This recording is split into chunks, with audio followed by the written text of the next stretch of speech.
ये है 1964 की साकार वाणी। रिकॉर्ड चला है, हमें उन राहों पर चलना है जहाँ गिरना और संभलना है। अभी गिरते ही रहेंगे अंत तक, संभलना ही संभलना है, संभलना ही संभलना है। कुछ तो कहना पड़ता है। उस हिसाब से ओम शांति कहना अच्छा है। आत्मा को अपना स्वधर्म बताना होता है। किसी से मिलते जुलते हैं तो दुआ सलाम तो करते हैं, मतलब कुछ तो कहना पड़ेगा। तो ओम शांति कहना अच्छा है, ताकि हम एक दूसरे को क्या याद दिला सके कि हम सब अशांत स्वरूप आत्मा है। पहली आवश्यकता ये है सारे संसार की, क्या कि हम सब आत्मा आत्मा भाई भाई शांत स्वरूप आत्मा हैं। ये हमारा स्वधर्म है। आत्मा का पहला धर्म क्या है? मैं आत्मा शांत स्वरूप। बाप भी कहते हैं हम शांत हैं। कौन से बाप कहते हैं? साकार या सदाशिव? सदाशिव कहते हैं हम शांत हैं, लेकिन वो तो नीचे आया हुआ है, तो वो भी क्या कहता है?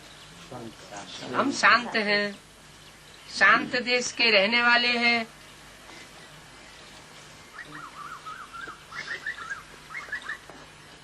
तो क्या हम आत्माएं शांत देश की रहने वाली नहीं है? हम आत्माएं भी शांत देश की रहने वाली है, लेकिन वो स्थिति बनाने की बात है कि कोई भी परिस्थिति आ जाए, कोई भी समस्या आ जाए, लेकिन हम अशांत न हो। तो कहेंगे कि हम कहाँ के वासी हैं? शांति धाम के वासी। तुम आत्माएं अशांत आत्माएं हो।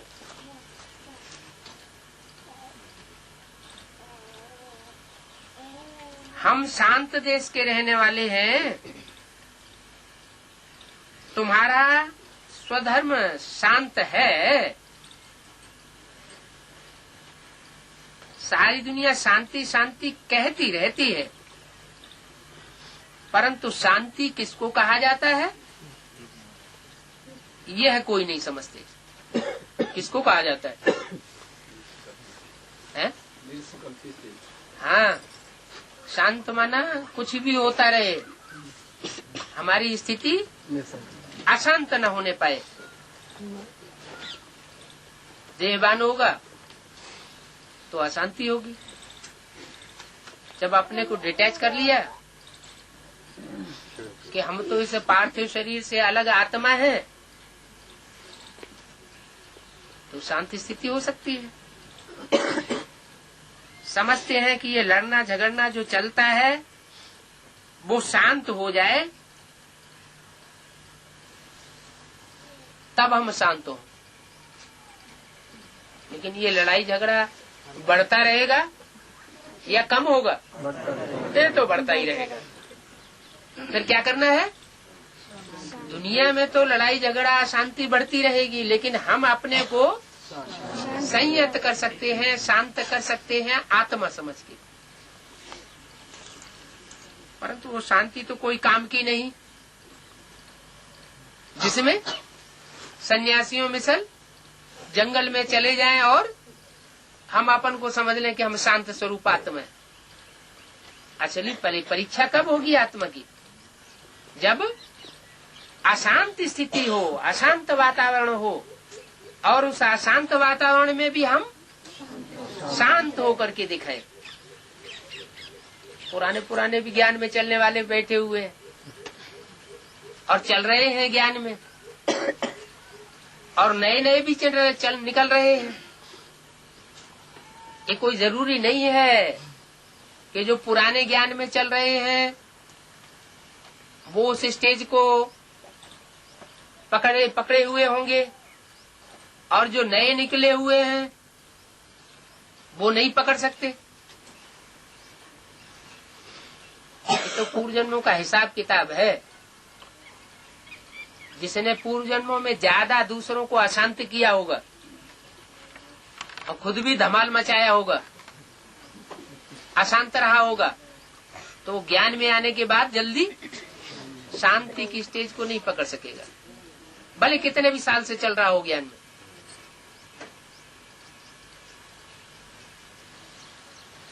तो समझते हैं कि ये लड़ना झगड़ना जो चलता है वो शांत हो जाए, परंतु शांत वातावरण में शांति समझना, शांत रहना, ये शांति कोई काम की नहीं। घर में स्त्री पुरुष होते हैं, कोई तो झगड़ते हैं, कोई नहीं झगड़ते हैं, तो वो शांति हुई। कैसी शांति? वो नेचुरल शांति हुई क्या? शांति और चीज है। शांति आत्मा का स्वधर्म है, माना? आत्मा अगर अशांत होती है तो अपने धर्म से, अपनी धारणा से नीचे गिर गई। किस आधार पर? कोई न कोई संग का, रंग का आधार बनाया हुआ है, तो संग का रंग लग जाता है, वातावरण से, व्यक्ति से प्रभावित हो जाती है।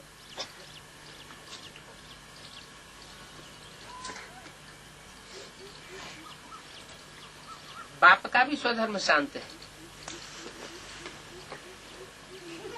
आत्मा का बाप कौन है? जिसका स्वधर्म सदा शांत है। परम पिता परमात्मा। सिर्फ परमात्मा भी नहीं, क्या कहा? उससे पहले टाइटल लगा है परम पिता, जिसका कोई पिता होता ही नहीं। ऐसा कौन है जिसका कोई पिता ही होता नहीं? सुप्रीम सोल शिव जो आत्माओं का बाप है, उसका कोई पिता नहीं होता। प्रजापिता का पिता होता है? साकार में पिता होता है। साकार जो जन्म लिया है उस जन्म का पिता हो सकता है, लेकिन आत्मा का पिता उसका भी होता है। ऐसे नहीं कि वो परम पिता है, प्रजापिता का भी कोई पिता है आत्मिक रूप में। तो परम पिता परमात्मा, उनका धर्म क्या है? उनका भी धर्म है शांत। परम पिता परमात्मा शांत देश में रहने वाला है, हम भी शांत देश में रहने वाले हैं। कोई भी आवे, बोलो तुम्हारा स्वधर्म तो शांत है ना। पहले क्या याद दिलाना? कोई भी नया नया मिलता है तो पहले पहले उसको याद दिलाना है, तुम्हारा स्वधर्म तो शांत है ना। तुम असल वहाँ के रहने वाले हो। कहाँ के? शांत देश के रहने वाले हो। यहाँ आए हो पार्ट बजाने शरीर द्वारा। पार्ट तो बजाना ही है। शांति के लिए वास्तव में जंगल आदि में जाने की दरकार नहीं है। आत्मा को अपना स्वधर्म का पता है। आत्मा थक जाती है तो रात को अशरीरी हो शांत हो जाती है। सभी आत्माएं शांत हो जाती हैं क्या रात को सोने के बाद? है कोई स्वप्न में उठ के दौड़ने नहीं लगते हैं, चिल्लाने नहीं लगते हैं, रोने नहीं लगते हैं। रोते हैं कि नहीं? रोते हैं। तो उनको शांत कहेंगे? उस समय शांत नहीं कहेंगे। डेड साइलेंस जिनकी रहती है, स्वप्न अवस्था में भी नहीं आए, तो उनको कहेंगे सुसुप्त अवस्था। जिनकी स्वप्न आते हैं, स्वप्न में भी दो स्थिति होती है, एक अच्छा स्वप्न जिसमें आत्मा को खुशी होती है, और दूसरा दुस्वप्न जिससे आत्मा को दुख फील होता है। और तीसरी स्टेज भी है। कौन सी? जिसमें स्वप्न भी नहीं होता है, डेड साइलेंस जैसी स्थिति भी नहीं होती है। क्या होता है? जोर से घर्राटे मारते हैं, सबको जगाए देंगे। वो है तामसी स्टेज। तो बोला आत्मा थक जाती है तो रात को अशरीरी हो शांत हो जाती है। रात को कितना सन्नाटा रहता है, सुबह होते ही आवाज शुरू हो जाता है। वो ही हद की दिन रात। अभी है बेहद का दिन और बेहद की बात, बेहद की रात।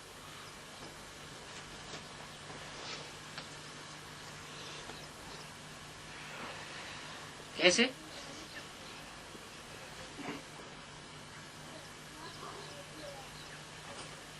अभी बेहद का दिन और रात की बात कैसे है?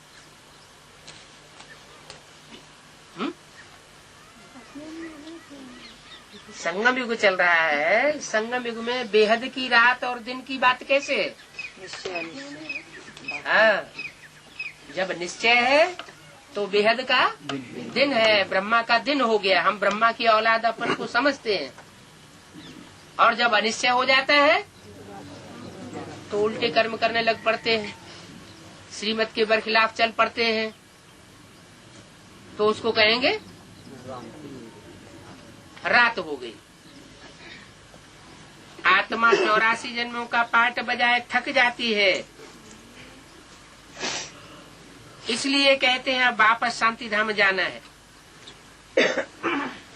बाप भी कहते हैं शांति धाम और सुख धाम को याद करो। किसको याद करो? शांति धाम को याद करो और सुख धाम को याद करो। और बाप को याद न करे तो तीन को याद करें, या सुख धाम को याद करें, या शांति धाम को याद करें, या दो को याद करें, या एक को याद करें। याद कर, फिर तीन को याद करें। ये क्या बात हुई? तीनों में वो समाया एक में तीनों समाये हुए हैं। तीनों में उसी सुख धाम में बाप समाया हुआ है। फिर बाप का घर वही सुख धाम। हाँ, पहले तो हमारी स्टेज बने शांत अवस्था की। शांति का अगर हमने अनुभव न किया और हमारे नजदीक आने वाली आत्माओं ने शांति का अनुभव न किया, हमने निसंकल्पी स्टेज का अनुभव न किया, और हमारे वाइब्रेशन के अंदर जो भी आत्माएं आए उन्होंने भी निसंकल्पी स्टेज का अनुभव न किया, तो हमारी संपन्न स्टेज नहीं बन सकती। तो पहली प्राथमिकता है कौन सी प्राप्ति की? कि हम शांत अपने को अनुभव करें। इसलिए कहते हैं अब वापस शांति धाम जाना है। बाप भी कहते हैं शांति धाम और सुख धाम को याद करो। सुख धाम में बैठ थोड़े ही याद किया जाता है क्या? याद कहाँ करना है? शांति धाम में भी बैठ के याद नहीं किया जाता। वो भी संपूर्ण शांति नहीं है कि शांत जगह में बैठ गए फिर याद कर लिया। और सुखधाम में बैठ करके कोई याद करे वो तो वहाँ होता ही नहीं। सुखधाम में किसी को याद करने की दरकार होती नहीं। क्यों? नियम क्या बना है? दुख में सुमिरन सब करे। स्मरण दुख में आता है और सुख में कोई याद नहीं करता है। तो याद किया जाता है दुख धाम अशांति धाम में। तो अब बाप कहते हैं बच्चे अब नाटक पूरा हुआ है, तुमको घर चलना है, फिर तुम्हारे लिए शांति भी है और सुख भी है। अशांत रावण कहलाता है। क्या? अशांत, चाहे हम अशांत हैं, चाहे हमारे सामने वाला अशांत है, तो कौन है? रावण। अशांत रावण कहलाता है। बाप कहते हैं बच्चे गिरना है और संभलना है। इस समय की ही बात है। किस समय की? जब तक ये संगम चल रहा है। संगम माना शांत और अशांत का संगम, कलयुग और सतयुग का संगम, दुख और सुख का संगम।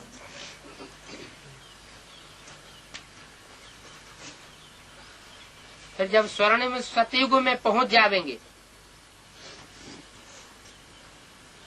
स्वर्णिम युग में पहुंच जावेंगे, संपन्न स्टेज बन जावेगी आत्मा की,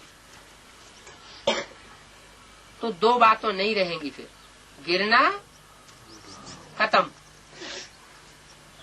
फिर क्या होगा? फिर उस स्टेज में रहने की बात अनुभव होगी।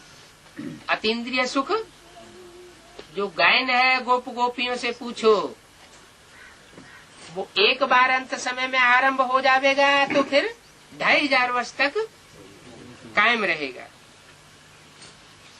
तो बाप कहते हैं बच्चे गिरना है और संभलना है। इस समय की बात है। जितना बाप को याद करेंगे तो माया नहीं गिरावेगी। क्या?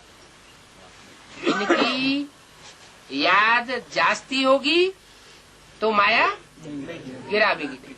और अतीन्द्रिय सुख रुद्रमाला के मंत्र को भी मिलता है ना? इंद्रियों का सुख लेते रहेंगे तो कैसे मिलेगा? है?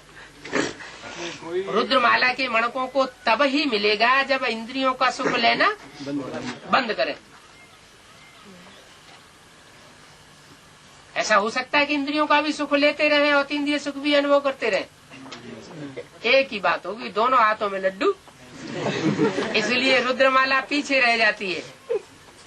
रुद्रमाला तैयार तो पहले होती है, लेकिन रुद्रमाला के मणकों को फिर विजय माला में जिन्होंने विजय पाई है काम क्रोध लोभ मोह अहंकार के ऊपर, उन विजय माला के मणकों में ऐड किया जाता है। अच्छा तुम बैठो थोड़ी देर। क्या? किनको कहा जाता है? रुद्रमाला के मणकों। तुम थोड़ी देर बैठो, बाद में तुमको उठाते जाएंगे और फिर ऐड करते जाएंगे। संपूर्ण स्टेज बनने के बाद, संपूर्ण स्टेज बनने के बाद, संपूर्ण स्टेज बनने के बाद कहीं ऊपर नीचे होता है? फिर तो अतीन्द्रिय सुख ही होगा, इंद्रिय सुख की बात होगी नहीं। तो जितना बाप को याद करेंगे तो माया नहीं गिरावेगी। माया कब तक गिरा रही है? जब तक हम बाप को छोड़ करके कोई दूसरे की व्यभिचारी याद में डूबते रहते, तब तक माया गिराती रहेगी। जब हमारी याद अभिविचारी हो जाएगी, एक से प्रीति लग जाएगी, फिर माया गिराना बंद करेगी। तो माया कल्याणकारी हुई या कल्याणकारी हुई? कल्याणकारी है ना। नफरत तो नहीं आती, नफरत नहीं आती। बाबा की याद भूले तो माया कोई न कोई प्रकार से गिरा देगी। संभालने और खड़े होने की बात है, कदम कदम पर संभलना है। क्या जो भी काम हम काम करने के लिए कदम उठाए, उसमें हमें ध्यान रखना है। क्या करना है? संभलने का ध्यान रखना है। कोई तो ऐसे भी है बूचड़ी, क्या सोचते हैं कि जितना गिरेंगे उतना चढ़ेंगे। कहाँ गिरेंगे? संगम युग में गिरेंगे। अगर संगम युग में गिरते रहेंगे तो फिर उठेंगे कब? तो संभलने और खड़े होने की बात है। कदम कदम पर संभलना है। खुद पंडा है बाबा। क्या कहाँ ले जाने वाला पंडा है? शांति धाम और सुख धाम ले जाने वाला है बाबा के बाप, परम पिता। सुख धाम ले जाने वाला नहीं है। कौन है? बाबा। बाबा किसे कहा जाता है? साकार और निराकार के मेल को बाबा कहा जाता है। तो पंडा है बाबा। तुम्हारा नाम ही रखा है पांडव। जैसे ब्रह्मा की औलाद एक मात्रा बढ़ गई ब्राह्मण, विष्णु की औलाद वैष्णव, शिव की औलाद शैव, एक मात्रा बढ़ गई ना बच्चे के अर्थ में। तो ऐसे ही पंडा के बच्चे पांडव। तुम्हारा नाम रखा है पांडव। तो पांडवों का भी काम क्या हुआ? खुद भी यात्रा करें और दूसरों को भी अनुभव कराएं कि शरीर में रहते हुए भी हम कैसे शांत रह सकते हैं और सुख का भी अनुभव कर सकते हैं। तुम पंडों की सेना है। क्या? किसकी सेना है? पंडों की सेना है। फिर नाम पांडव रख दिया है। हो तुम पंडे। बाप भी कहते हैं मैं पंडा हूँ। तुम लोगों को वापस सच्ची यात्रा पर ले जाने आया हूँ। शांति धाम का पंडा एक बनता है, वह उनके बच्चे बनते हैं।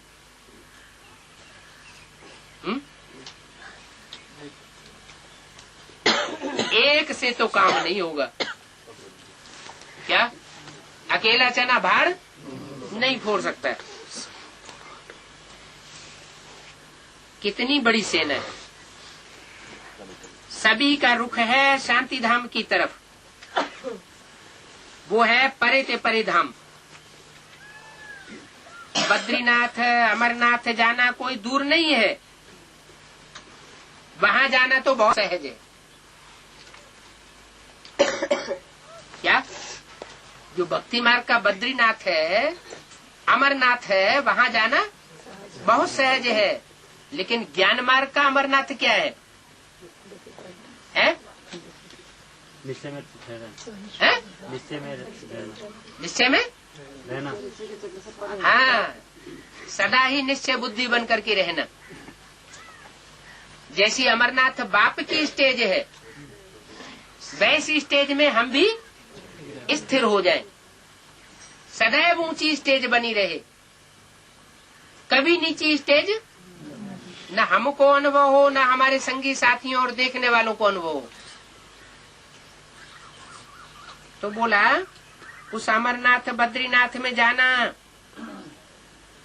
वो कोई बड़ी बात नहीं, वो दूर नहीं है। वहां जाना बहुत सहज है।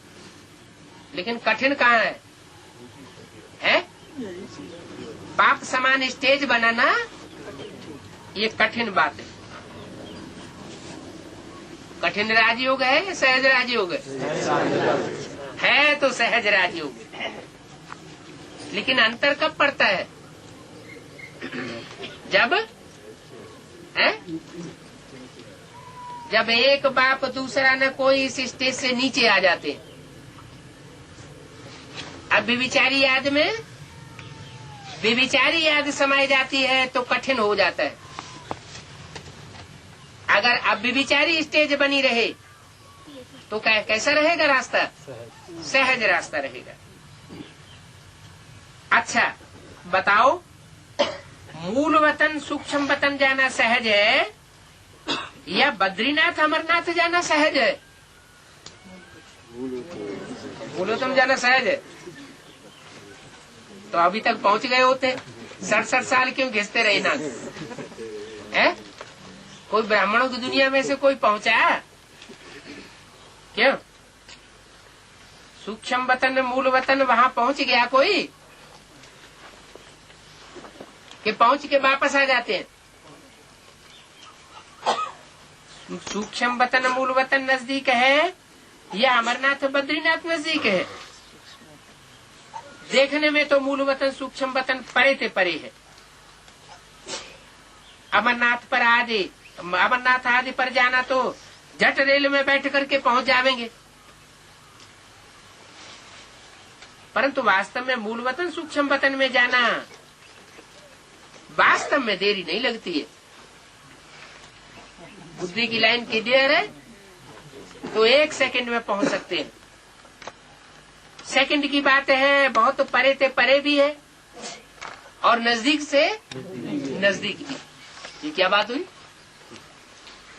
या तो बहुत दूर होगा या बहुत नजदीक होगा। दोनों बातें कैसे हो सकती हैं? अगर आत्मिक स्टेज पक्की है, बुद्धि की लाइन क्लियर है तो नजदीक है।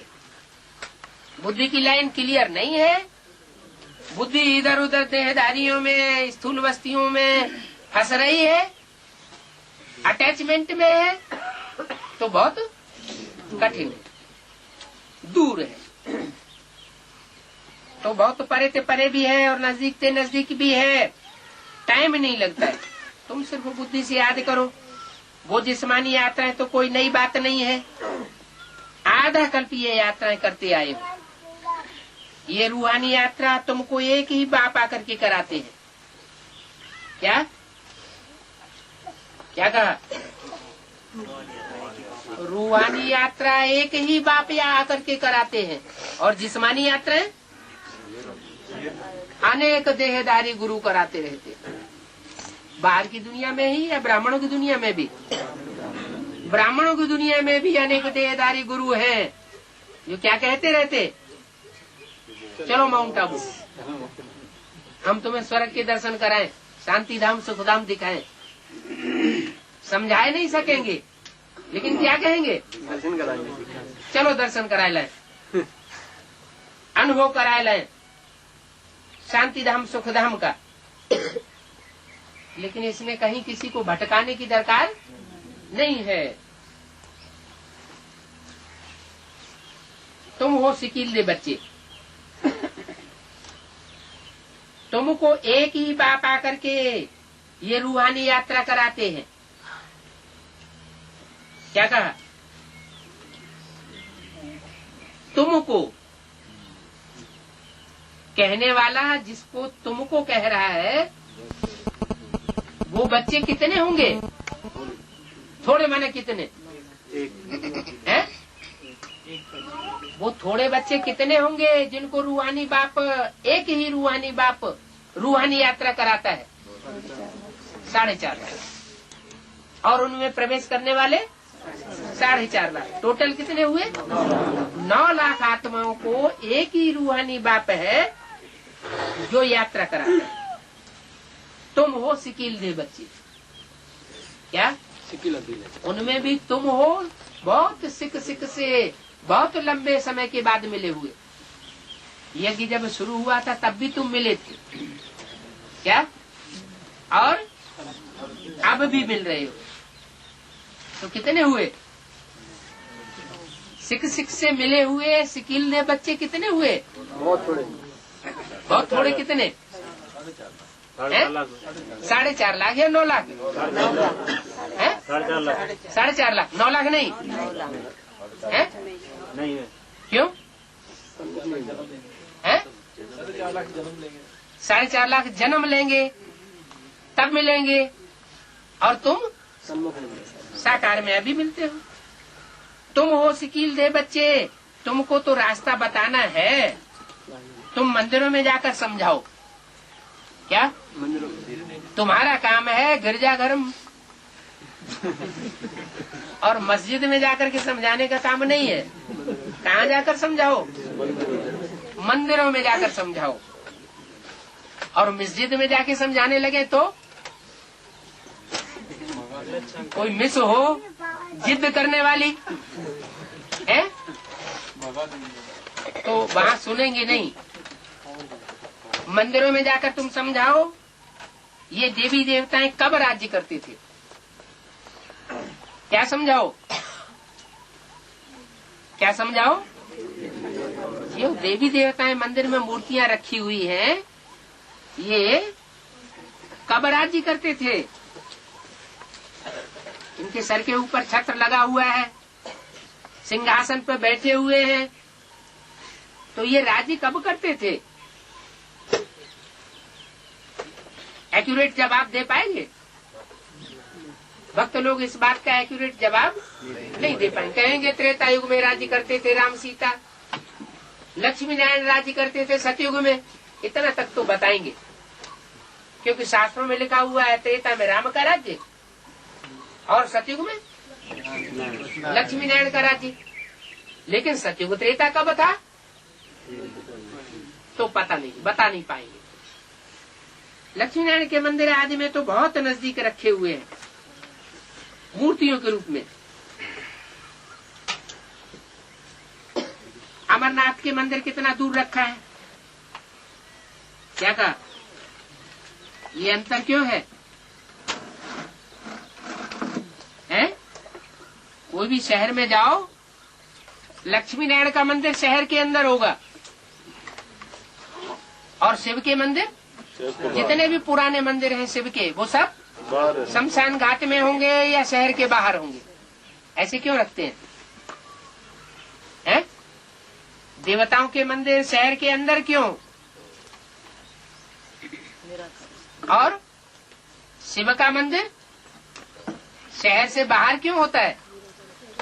आत्मिक स्टेज के लिए। आत्मिक स्टेज के लिए? माने देवताओं की आत्मिक स्टेज नहीं होती है, देह अभिमानी होते हैं। देवताएं देह अभिमानी होते हैं क्या? देवताएं देह अभिमानी तो नहीं होते। फिर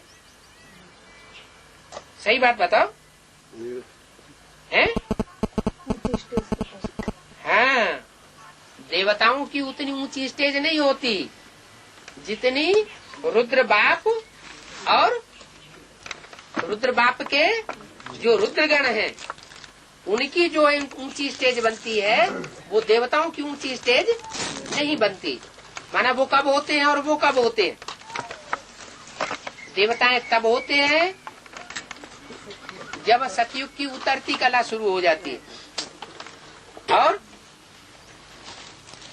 और जो रुद्रगण है वो संगम युग में होते हैं। जो एक्यूरेट सतयुग है उसमें रुद्रगण नहीं होते। तो बोला लक्ष्मी नारायण के मंदिर आदि बहुत नजदीक रखे हैं। अमरनाथ का मंदिर कितना दूर रखा हुआ है? क्यों? ना ऊंची स्टेज नहीं बताई, दूर रखा हुआ है। अमरनाथ का मंदिर दूर रखा हुआ है। माना सन 37 से ये यज्ञ शुरू हुआ, उस समय से पुरुषार्थ शुरू हो रहा है। उस समय नहीं कहेंगे अमरनाथ की स्टेज किसी की बनी। अमरनाथ जैसी ऊंची स्टेज बनाने के लिए कितना लंबा टाइम चाहिए है?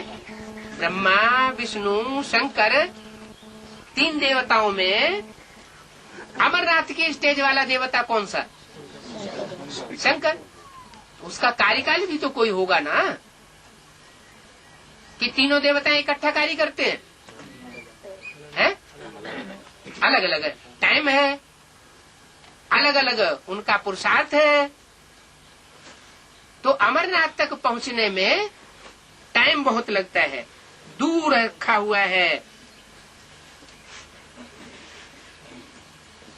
शिव के मंदिर नजदीक भी रखे हैं और दूर भी रखे।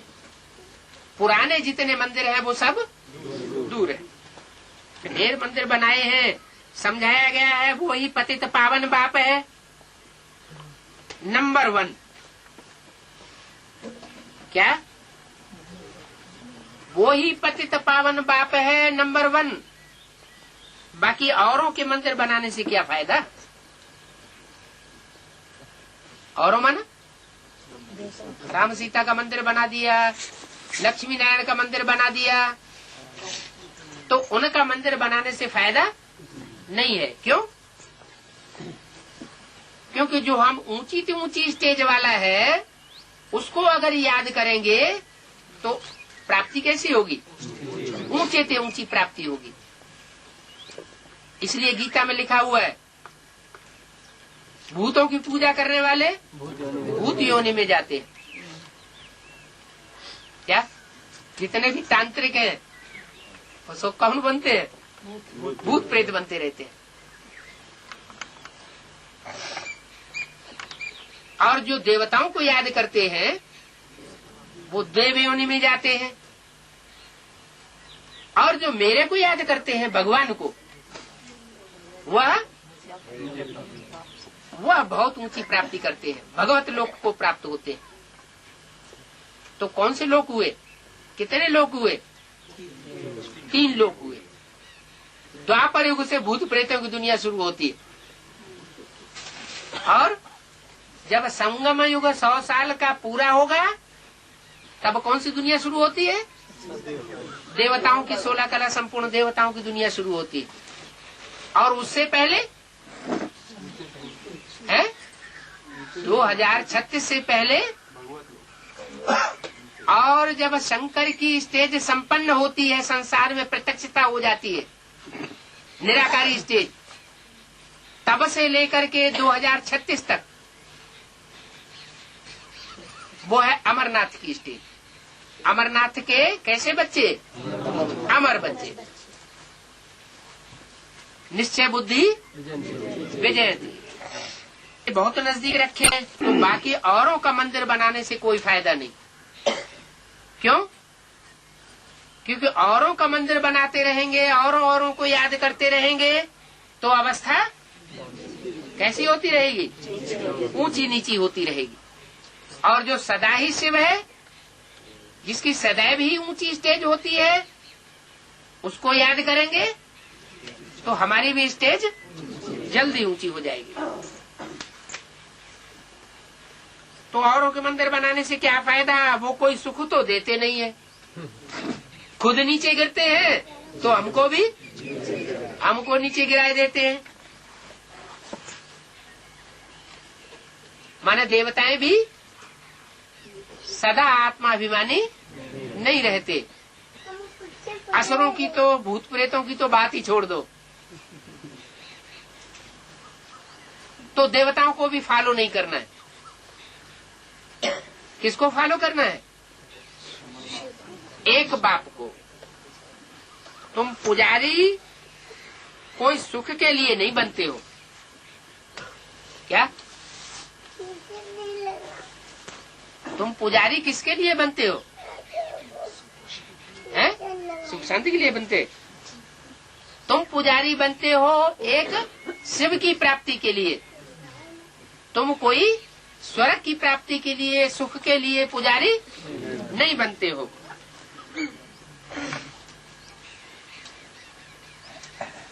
पूजा करते करते बहुत थक गए हो, अब फिर बाप आया है पुजारी से पूज्य बनाने। खुद तो पुजारी नहीं बनते हैं। कौन? बाप न पूज्य बनता है और न पुजारी बनता है। अगर बाप पूज्य बन जाए तो क्या नुकसान हो जाएगा? पुजारी बनना पड़ेगा। पुजारी बनना पड़ेगा सदाशिव को। हाँ तो ठीक है, पुजारी बन जाए तो हर्जा क्या है? नहीं, हमको क्या नुकसान हो जाएगा अगर वो पूज्य और पुजारी दोनों बने? हमारे को कौन पूज्य बनाएगा फिर? नहीं, हाँ, अगर वो भी पुजारी बनता रहे और वो भी पूज्य भी बने, पुजारी भी बने, तो फिर हमको ऊंचा उठाने वाला कोई नहीं होगा। खुद तो पुजारी नहीं बनते हैं, तुम जानते हो हम पूज्य थे, फिर हम पुजारी बने हैं, तो पुजारी का दर्जा कम हो जाता है। क्या? जो देवताएं पूज्य भी बनते हैं, पुजारी भी बनते हैं, उनका दर्जा कम हो जाता है। और ऊंच से ऊंच दर्जा किसका रहता है? जो सदैव एक रस अवस्था में लंबे समय तक टिकते हैं। 1964 की मुरली का दूसरा पेज। पूज्य ऊंचे है। क्या? पूज्य ऊंचे हैं, लेकिन क्या नहीं है? ऊंचते ऊंच नहीं है। बाप पूज्य बनाते हैं। क्या? रामकृष्ण को जिनकी पूजा होती है उनको ऊंच कौन बनाते हैं? बाप पूज्य बनाते हैं। तुम पूज्य देवी देवताएं थे, फिर पुजारी बन धक्के खाते आए हो। अब पूजा को छोड़ फिर पूज्य बनना है। बहुत नजदीक रखे हैं। क्या डायरेक्शन मिला? पूजा को छोड़ पूज्य बनना है। अब पूजा को छोड़ दो। किसकी पूजा छोड़ दे? देहधारियों की। जो पूज्य बनते हैं फिर पुजारी बनते हैं, उनकी पूजा छोड़ दो। अगर उनकी भी पूजा करते रहेंगे तो क्या करेंगे? संकट के रंग से फिर नीचे गिरा देंगे। तो आप पूजा को छोड़ फिर पूज्य बनो। क्या कहा? जिनकी भक्ति छूटी नहीं है वो पूज्य नहीं बन सकते। भक्ति छूटी नहीं है तो शरीर छोड़ना पड़ेगा, और जब शरीर ही छूट जाएगा तो जो लक्ष्य है वो प्राप्त नहीं होगा। हाँ, पूज्य बनने में माया के बहुत विघ्न पड़ते हैं। अबलाओं पर कितने अत्याचार होते हैं, और यात्राओं पर जाने से अथवा मंदिरों में सत्संग में जाने से कोई रोकता नहीं है। क्या कहा? इस ईश्वरीय ज्ञान की पहचान क्या है? ईश्वर से तो जो ज्ञान दिया जाता है और देवात्माएं जो ज्ञान देती है, उसमें अंतर क्या बताया? कि ईश्वर का जो सच्चा ज्ञान है वहां जाने से रोका जाता है, विघ्न डाले जाते हैं, लेकिन औरों के ज्ञान में जाने से रोका नहीं जाता। यहाँ पुजारी से पूज्य बनने में माया कितना हैरान करती है। घड़ी घड़ी गिर पड़ते हैं, बहुत करके गिरते हैं काम के खड्डे में। बाप कहते हैं अभी मूत पलिती मत बनो। क्या?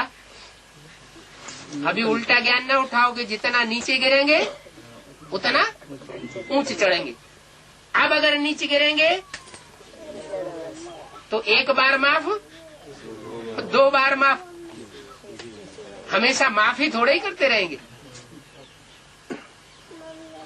फिर तो सजाएं शुरू हो जाएंगी, और जितनी सजाएं खाएंगे उतना पद कम हो जाएगा। बाप कहते हैं मूत पलीती मत बनो। इस मूत पलीती बनने से संभलना है। क्या? कैसे संभलना है? मूत पलीती बनने से। कहेंगे हम का मूत पलीती बनते, हम तो विकार में ही तो जाते हैं, है? विकार में जाने में और मूत पलीती बनने में कोई अंतर है या नहीं है? एक ही बात है। मूत पलीती किसे कहा जाता है? दो भी। अरे जो भ्रष्ट इंद्रियां हैं उनसे शक्ति छीण हो जाए तो क्या हो गया? मूत पलीती हो गया। अगर शक्ति क्षीण नहीं होती है तो उसे मूत पलिति नहीं कहेंगे। शक्ति क्षीण हो गई तो तन से क्षीण हो गई, माना मन जरूर पहले ही क्षीण हुआ पड़ा होगा। वाचा में भी कुछ न कुछ ऊपर नीचे होते रहते होंगे। मन से, तन से और संकल्प मात्र से पतन का अनुभव न करे, नीचे गिरने का अनुभव न करे, उमंग उत्साह बिल्कुल कम न होने पाए। तो मूत पलिति मत बनो, इनसे संभलना है। सबसे गंदा गिरना है काम विकार का, काम चिता में जलना, विषय सागर में गोते खाना। चलो कोई ऐसा है जो तन से पतित नहीं बनता है, लेकिन मन से संकल्प वही चलाता रहता है पतित होने के, तो उसे क्या कहेंगे? उसे कहेंगे काम चिता में क्या हो रहा है? जल रहा है। विषय सागर में गोता खाना ये सबसे गंदा काम है, चाहे मन से गोता खाना और चाहे तन से गोता खाना। बाप भी कहते हैं काम महाशत्रु है। गटर में गोते खाने का ख्याल कब नहीं करना है? जब जब ख्याल आता है तो संकल्प है बीज, ख्याल भी आया माने बीज बो दिया, और बीज बोया है तो उसका फल भी आगे पीछे निकलता है। कभी ख्याल नहीं आना चाहिए, मूत है ना, इससे पतित बन पड़ते हैं। ऐसे मत समझो, यहाँ जो आते हैं तो उन्हों की बिख से बुद्धि निकल जाती है। ऐसे भी बेवकूफ हैं यहाँ, वो समझते हैं बड़ा भाई ज्ञान में बहुत होशियार है, इसकी बहुत देखभाल करनी चाहिए। कोई आया, अच्छा ज्ञान सुनाया, अच्छी बातें सुनाई, बस आराम से घर में रख लिया, परिवार में अंदर गुजर लिया।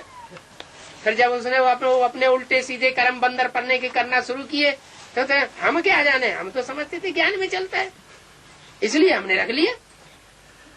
तो आगाह कर दिया पहले से ही। क्या आगाह कर दिया है? ऐसे मत समझो, यहाँ जो आते हैं तो उन्हों की बिख से बुद्धि निकल जाती है।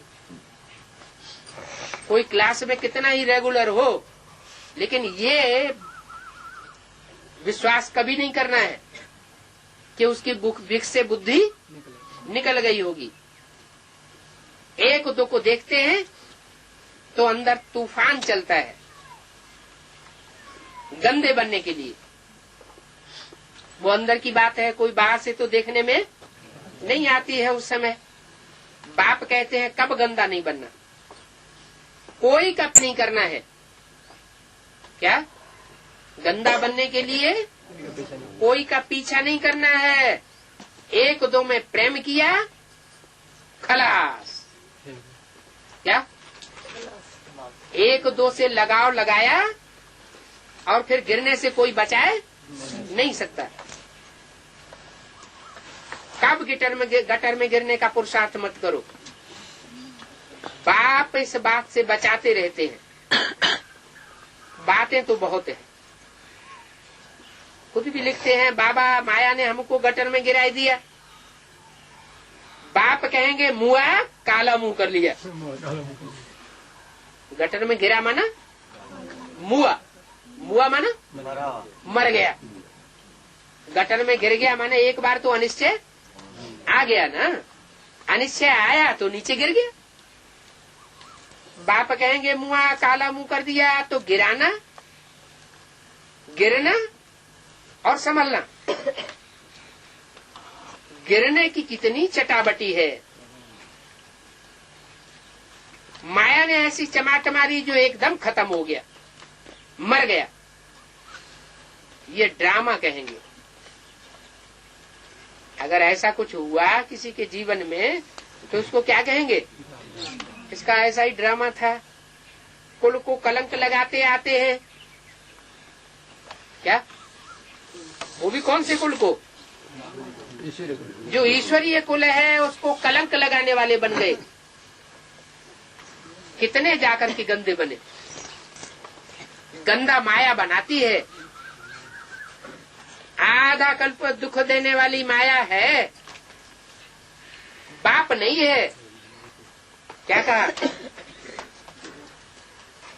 आधा कल्प दुख देने वाली माया है, बाप नहीं। मुफ्त में दोष धर देते हैं। क्या धर देते हैं दोष? ईश्वर ही सुख देता है, ईश्वर ही दुख देता है। ईश्वर को बाप नहीं समझते। परम पिता कब किसको दुख कैसे देंगे? क्या ये अंदर से संकल्प चलता है, इसने हमको नीचे गिराया। किसने? आखिर किसी के संकल्प चलता होगा तभी तो बोला। जिनके अंदर भी ये संकल्प चलता है, क्या ये बाप ही नीचे गिराता है?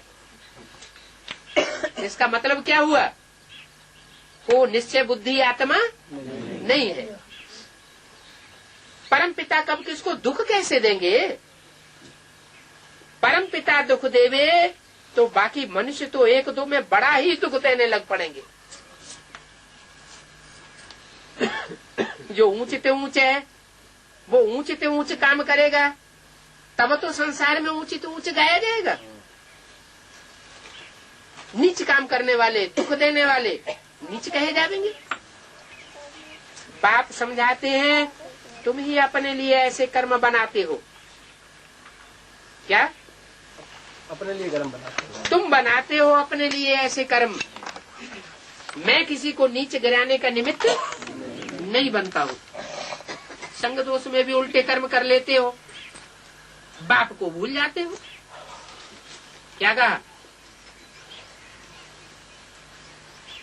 अगर तुम उल्टा कर्म करते हो तो जब बाप को भूलते हो तब उल्टा कर्म करते हो। बाप की याद रहे तो उल्टा कर्म कब हो नहीं सकता। साधारण है ना, तो बच्चे भूल जाते हैं। कौन है साधारण? बाप जो साधारण तन में आया है, तो जैसे दुनिया वाले लोग कर्म करते हैं ऐसा कर्म करने वाला बाप को भी समझ लेते हैं। साधारण बाप को, साधारण रूप को देख करके उसे साधारण कर्म करने वाला समझने के कारण ऐसी भूल हो जाती है।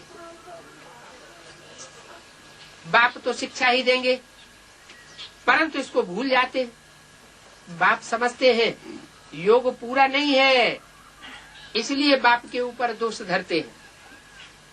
ऐसे मत समझो। भाषण करने वाले हैं, पंडित की कथा है। क्या कथा है?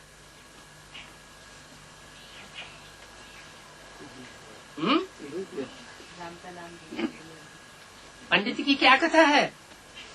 औरों को कहा राम राम कहने से नदी पार हो जाएंगे, और खुद डूब गया। खुद पार हो न सका, बीच में ही डूब गया। तो कौन हुआ पंडित? राजा रामचंद्र बन गया। राजा रामचंद्र जी बन गया हैं? रामचंद्र बन गया। रामचंद्र बन गया? बन जाएगा नहीं, गया था। बन गया। अब नहीं बनेगा? अब तो नहीं, अब नहीं, अब नारायण बनेगा। अब नारायण बनेगा। अच्छा, पक्का रखना। पक्का ही है। बोले वोट ले आओ तो चले। कहा कि राम नाम करने से, कहने से नदी पार हो जाएंगे, खुद पार हो न सका। क्या कहा? वोट ले आओ। वोट ले आओ तो हम चले। जो खुद कहता था वो कर न सका। सिर्फ कथन ही नहीं, क्या करनी में भी होना चाहिए। कथनी, करनी, रहनी, रहन सहन सब में पास हो। क्या ऐसे नहीं ज्ञान का कोई बहुत अच्छा अच्छा सुनाता रहे और प्रैक्टिकल में फेल होता रहे तो उसको कोई मानेगा नहीं। इसलिए बाप को मत भूलो। बाबा भूल बनाते हैं। माया अच्छे अच्छे महारथियों को भी नाक से पकड़ लेती है। क्या हाथ से क्यों नहीं पकड़ती है? माया हाथ से क्यों नहीं पकड़ती, नाक से क्यों पकड़ती है? हाँ, जो खुद भिखारी होता है वो दूसरों को पहले उस नजर से ज्यादा देखता है।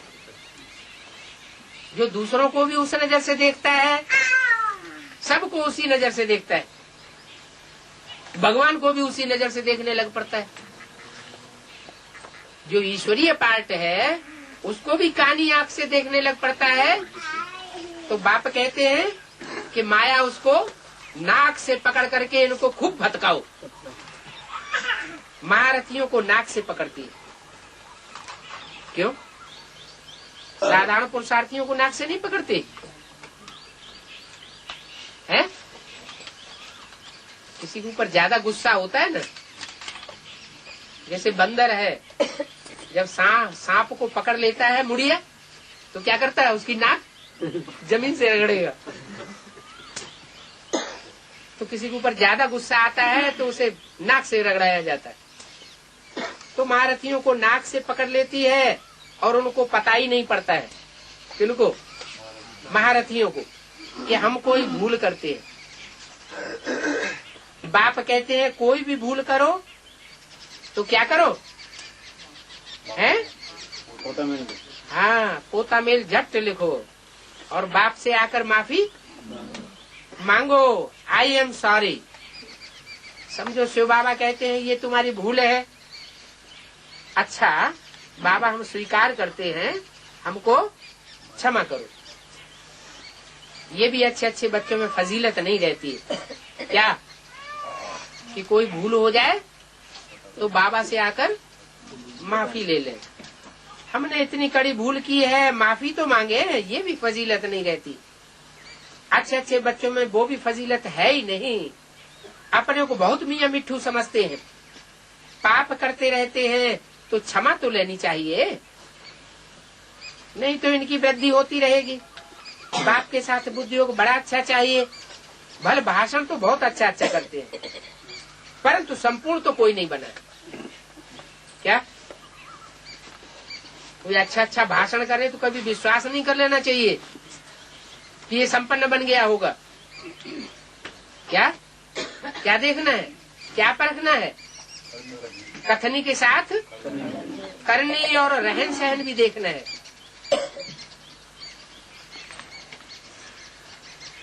बाप के साथ बुद्धियोग बड़ा अच्छा चाहिए, भले भाषण बहुत अच्छा करते हैं, परंतु संपूर्ण कोई नहीं बना है। अंत तक गिरते और संभालते रहेंगे। क्या अंत सबका एक साथ होगा या अलग अलग होगा? अलग अलग होगा। फाइनल पेपर सबका एक साथ नहीं होगा। फाइनल होगा है? नहीं होगा, एक के बाद एक होगा। एक सेकंड का पेपर नहीं होगा, एक सेकंड का पेपर होगा, एक ही क्वेश्चन का पेपर होगा।